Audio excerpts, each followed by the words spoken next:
My first trip to France was met with 3 British frigates and a hurricane-like storm.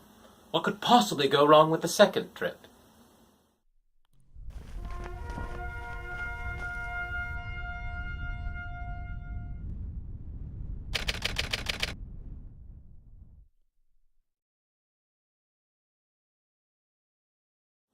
On the 13th of November, 1779, scarcely more than 3 months after my first return from France, 2 days after the close of the Massachusetts Constitutional Convention, I once again took leave of my family in order to travel to Boston and then to France.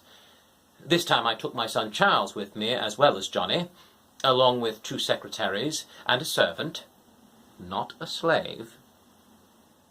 This first trip I had been sent to seek an alliance with France. This second trip, however, was a trip for peace.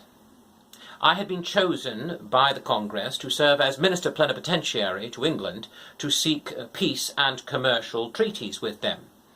I would eventually be joined by others, but for the moment it was only me. This second trip to France was not met with monumental storms or British attacks. It did, however, spring a leak. The good ship Sensible encountered some heavy weather and began to take on water. We had to operate the pumps at least 4 times a day in order to keep afloat. Eventually, Captain Chevaliers determined to put us into Spain. This choice by the captain left my personal crew, if you will, with 2 choices.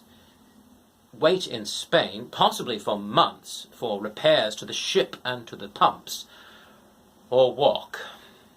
Well, we would not actually be doing the walking. That would be the responsibility of the rather thin mules that we found in Spain, and then horses, and then carriages. But you understand. They would be responsible for carrying this girth.